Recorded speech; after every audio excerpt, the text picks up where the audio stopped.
Well, if you think about that, you have all these customers within the bank, right? And they're definitely using cards in particular and other payments mechanisms out there. But if your program doesn't stack up, they're using somebody else's card. And I think if you think about yourself as a consumer or as a small business owner, how you pay is how you bank. Every week, we hear another story. A major bank's mobile app crashes during peak hours with no vendor support in sight. A credit union's core system update goes sideways, leaving customers locked out for days. A regional bank discovers that their 24/7 support really means leave a voicemail and we'll get back to you on Monday. Here's the brutal truth that most banking executives fail to learn until it's too late. You're not just buying a solution, you're buying a relationship that could either supercharge your institution or slowly strangle it. While your procurement team may obsess over features and price tags, the real question at the end of the day will be that did you determine the success of the program in the long term? When everything goes wrong at 2 a.m. or on a Friday, who's actually going to answer the phone and be able to solve the problem? Today, I'm joined by Jennifer Gibson, Vice President of Sales for Primax, who has a front row seat to both sides of this equation. Jennifer is here to reveal the hidden warning signs that can separate true partners from mere sales pitches, the questions banks should be asking but rarely do, and why the most expensive mistake you can make is choosing the cheapest vendor.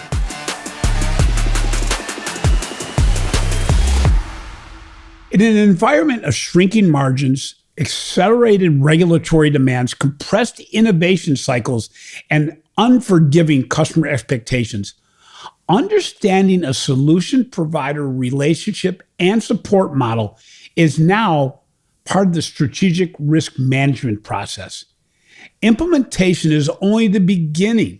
Resilience and long-term value depends so much more on including the cultural fit between your teams and what is done after the sale.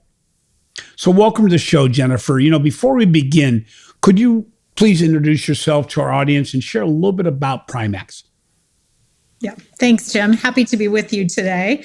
I'm Jennifer Gibson, Vice President of Sales for Business Solutions at Primax. A little bit about my background is that I started in national banking and had the opportunity to be a senior leader of a community bank before moving into the payments space. And I would say the payment space is, of course, the complex, fast evolving, ever changing space to play in. And so Primax is a emerging player in the banking processing space.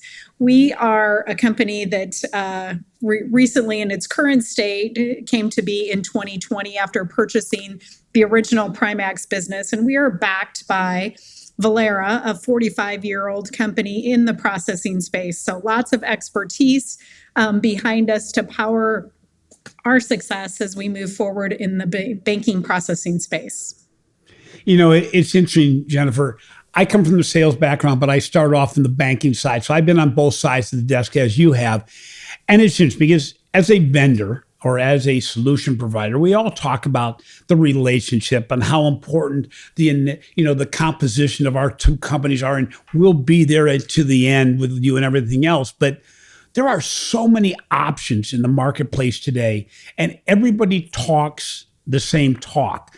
But really, it's not sometimes until after the contract's been signed and maybe a year down the road, they realize, geez, did I make the right decision? And so to start us off, and this is a very interesting topic because we don't talk about it very much, the actual vendor selection process. Could you walk us through the anatomy of what the difference between a true partnership and a transactional relationship is with a vendor? And what does relationship and support management look like in practice?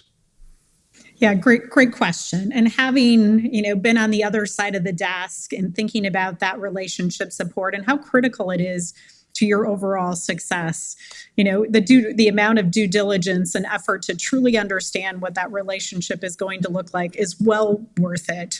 Partnership is a word you're going to hear almost everyone use in our industry today, but it certainly doesn't mean the same thing across the board. And when I think about a partnership, and we believe very much in partnership at Primax, it's are we vested in the client's success? Do we have a deep understanding of the client's business? Are we willing to say that the client is unique and own the uniqueness that they want us to own, right? Not forcing into a specific situation or model that maybe doesn't work for how they do business. And I think when you think about a partnership, right, trust is critically important. And to have trust, you have to have ownership. And that's what you really need to see to make it a true partnership. I think there's a level of consultation, commitment to being there, and just overall the willingness to exchange ideas, to build upon the goals, and to say that I'm going to be a part of helping you get to where you want to be.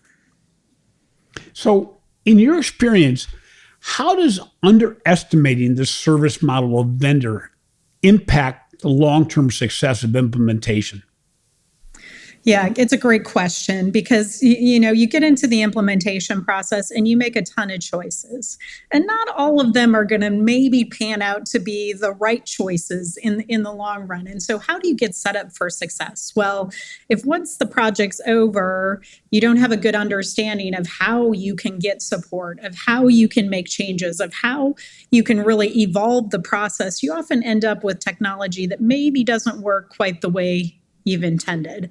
You think about all the systems that banks use today and how important it is they work together. And often you'll see a situation where maybe something didn't go right and we're cobbling together, 3 different systems behind the scenes. We've got a manual process trying to make the front end look like it's all seamless, but a ton of work and effort. And because that partnership or that support model wasn't there to really help to make that technology work, the bank is left kind of fighting the fight alone and struggling to get what they wanted out of their program in that circumstance. Yeah. So when you look at support models, what are some questions, taking the other hat off and putting the banker hat on, what are some questions that banks should ask their vendors that they may hate to answer? Yeah, I think the ratio, right? You typically have service and relationship management within any perspective of a solution. And so what is the ratio of that service support resource to the clients, or that relationship management resource? What is the ratio?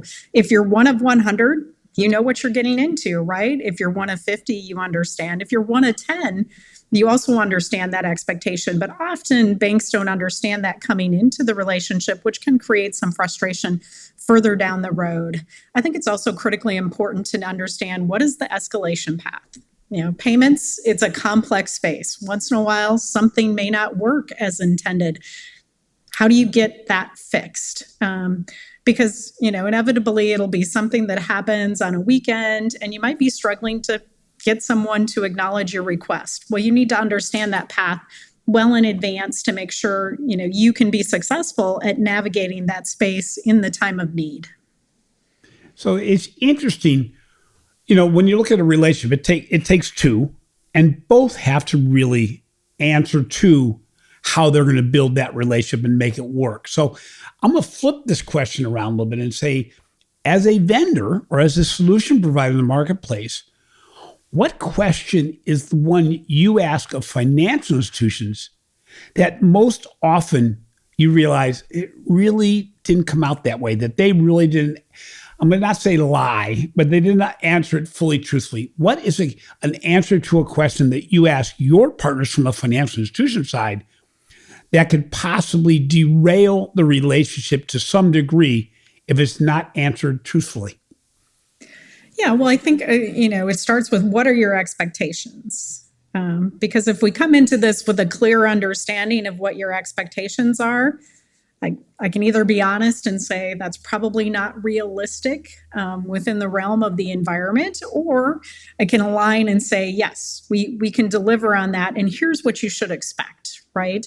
I think it's also important, as a vendor, we have responsibility when you're making a change and you're choosing these complex solutions. What is your experience?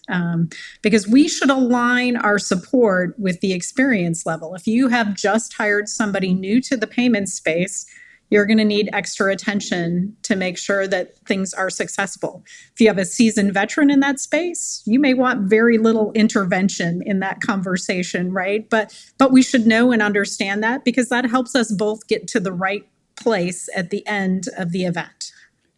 That's interesting, because it's a difficult question for a vendor to ask, which is, geez, what went wrong in the previous relationship? That didn't go quite the way you wanted to, or what derailed. And, because as a salesperson, when I was in that role, you are doing everything not to derail the sale yourself. You want that sale. You sometimes skip over some questions that could really make it so that, yeah, you made the sale, but somebody had to pay for this behind the scenes on my team. So it's one of those things that you mentioned. Find out what may have gone wrong in the past, what we can make sure doesn't go wrong in the future, and maybe even mention to them, by the way, here's 4 or 5 things that we really need to agree on that we're giving you, that you're going to be able to accept the way we're talking about to make this successful. We sometimes, the deals change after the deal is signed, and it can happen on either side. So now a war story. What's the most expensive vendor relationship mistake you've witnessed, without naming names, and what warning signs did the bank miss during their selection process? Yeah, I think the most expensive have been, clients that perhaps converted and then said, I never should have did that. How could I get out of that? Well, liquidated damages apply, right? And at the start of the contract, that is a very expensive endeavor. I've also seen it go, the perspective of, we didn't get what we wanted out of this relationship, so now our payments program is just kind of sitting there stagnant, not really growing. We've got it, but we're not focusing on it because it's too difficult. Well, if you think about that, you have all these customers within the bank, right? And they're definitely using cards in particular and other payments mechanisms out there. But if your program doesn't stack up, they're using somebody else's card. And I think if you think about yourself as a consumer or as a small business owner, how you pay is how you bank, right? That's the visual image. It's perhaps one of the most important things we do today. And so if that's not associated positively with your institution, that loyalty factor is probably pretty low. So, I think it's very important. Red flags, you asked the question. I would say if you're not getting specifics during the process when you ask questions, if you're not getting access to experts when you need more detailed information, those are some red flags. And candidly, if you're not hearing people in the sales process talk with passion about the support factor, there probably isn't passion in the support. Boy, that's interesting, because you really need, more than ever, the difference between the best vendor, solution partner, and the worst is usually what happens after the sale. It's not the price. It's not the technology even. It's does the solution provider live your work along with you? Did they take a vested interest in your deployment? And you mentioned, the program's not performing as it's supposed to. Well, the vendor should be aware of that and raise that question, even if it's painful, and say, what are we missing here? Because this is not the way a lot of our other clients are succeeding.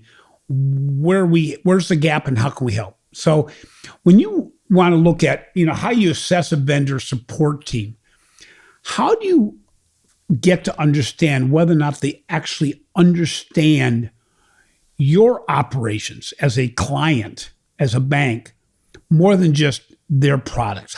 What question do you ask, or who do you bring into the evaluation process from the vendor side to make sure they actually understand more than just what they're selling?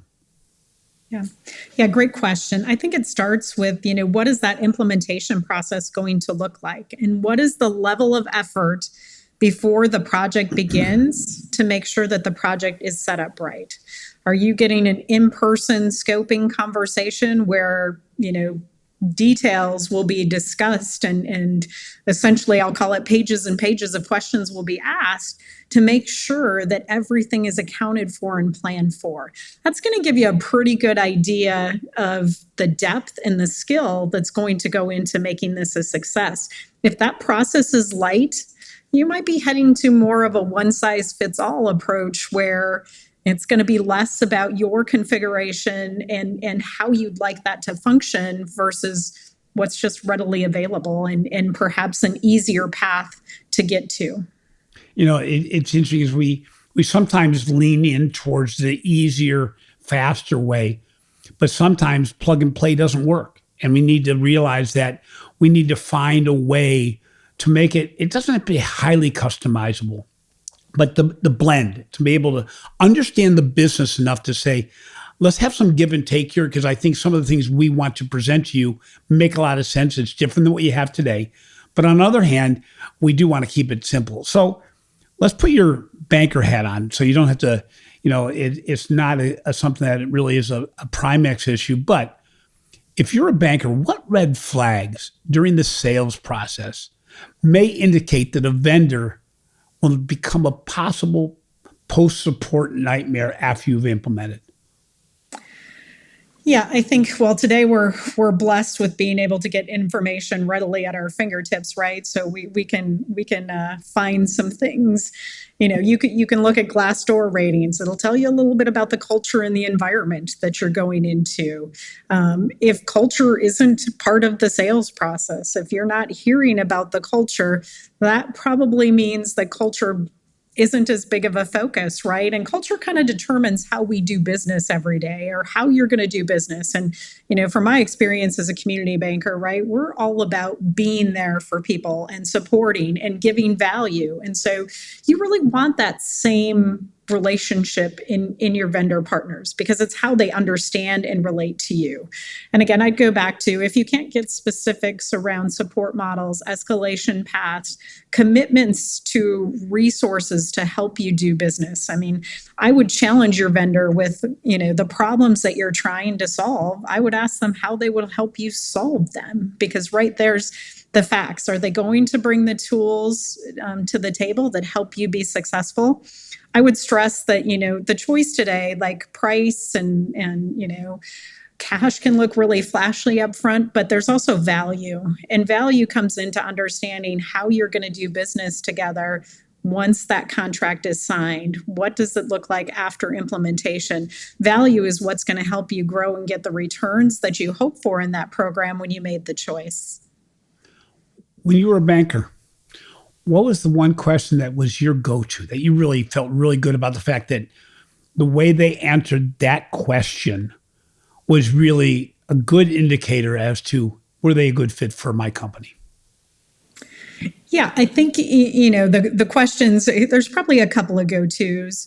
Tell me what we would be talking about 1 year down the road if you came back into the sales process. And if the salespeople have no idea what that conversation would be a year down the road, then they're just very vested in the front end, right? Not the entirety of the experience. And then I think the other thing is, give me examples of where support that your institution has provided has aided a client. And, tell me specifically, like, help me understand when something goes wrong, what am I going to do? I realize I'm not going to call you as a salesperson, right? You're probably not the right resource, but where am I going to go? How am I going to get that help to make sure that everything functions as it needs? I think it's important. Your vendor is really part of your brand. And so it's important that you understand those factors. That is a great question, because I'm again putting my sales hat on, that if the salesperson doesn't know of any post-sale implementation process that went wrong, that means it's probably either not being shared or they don't want to share it with you.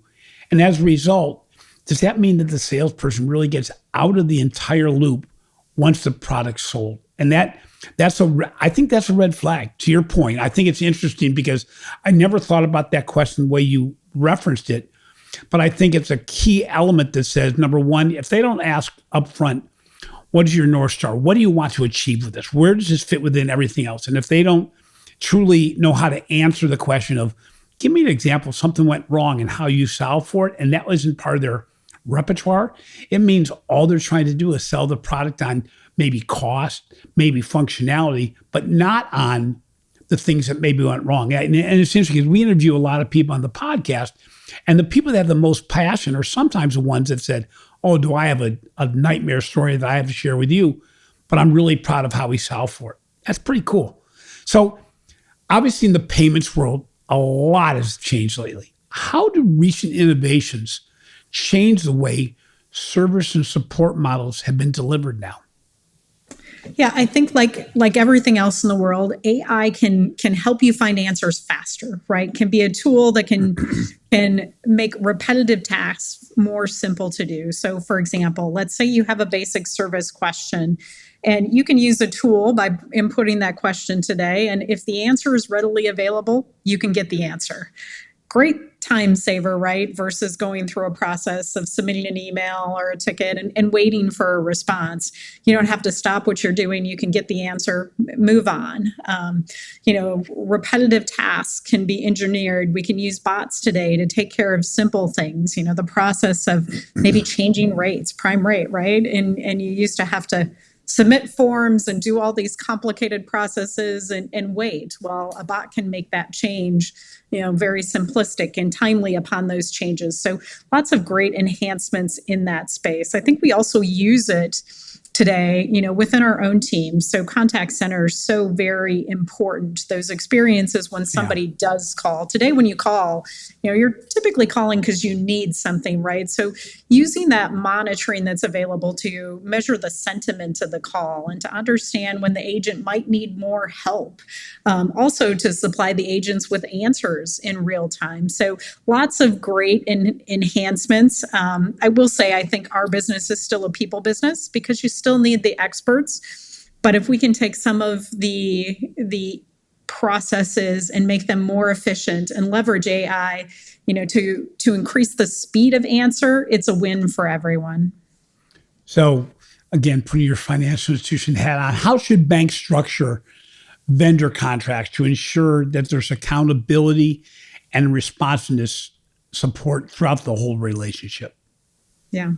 Yeah. And we haven't talked about this yet, but service level agreements are important, right? They're going to be accessible. You're going to have access to that, but do you understand? Do you take time to ask the questions to really know, does this service level agreement do anything for me? Does it meet what I'm expecting? That's really critical because often, there are going to be some standard options available, but they may not actually translate to what you were hoping for within that space.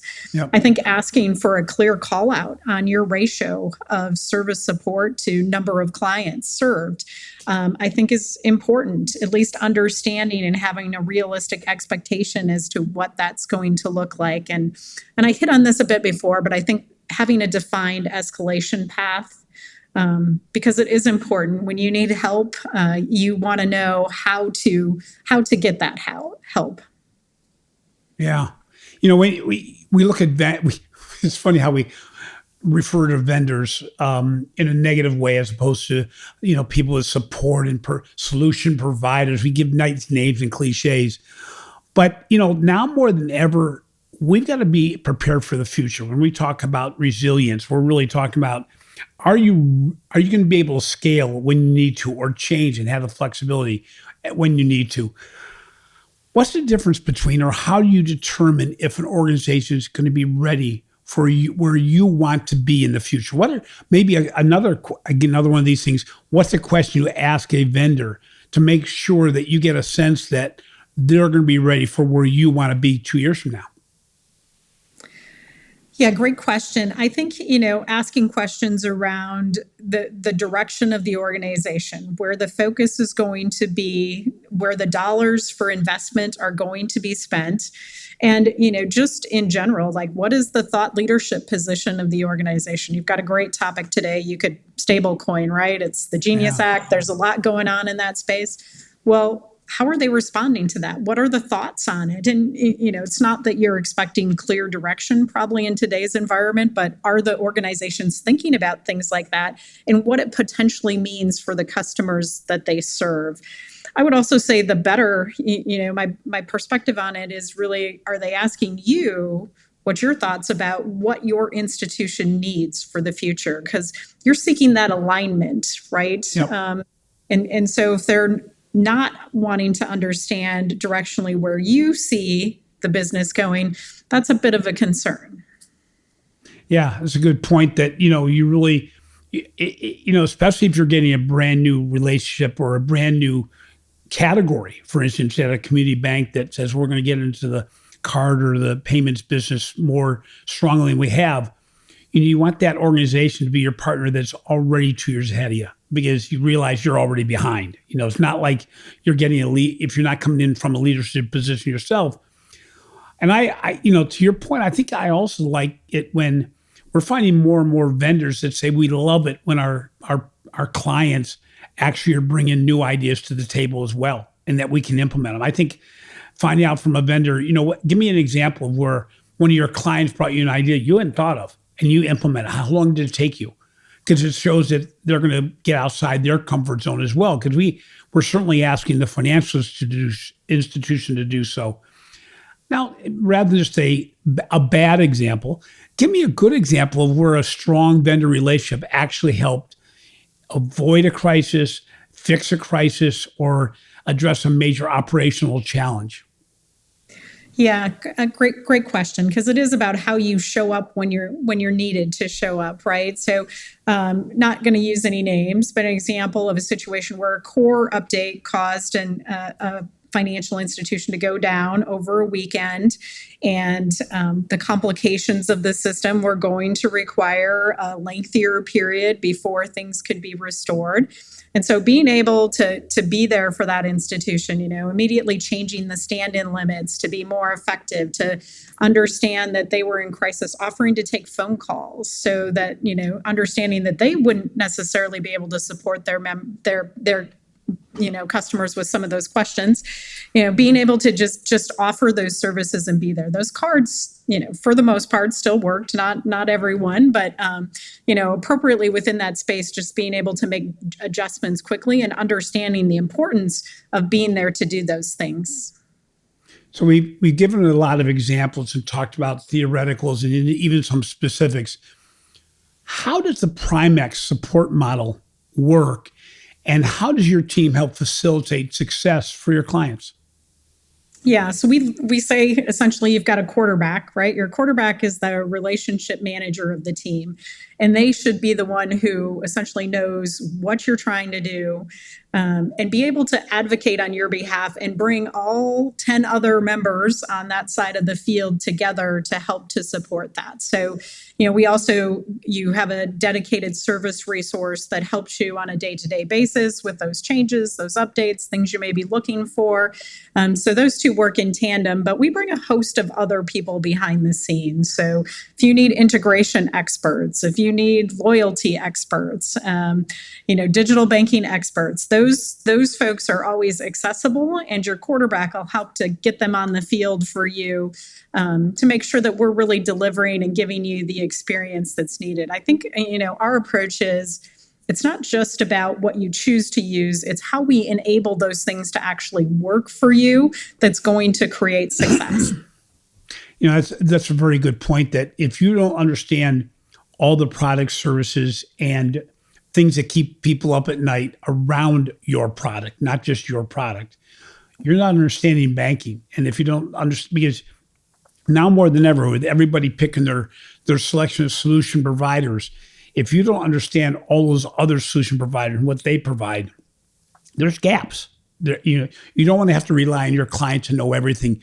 I do want to rely on my vendor to know everything. It's just one of those things I like. So if you could give one piece of advice to a bank executive today before they sign a major vendor contract, what would it be?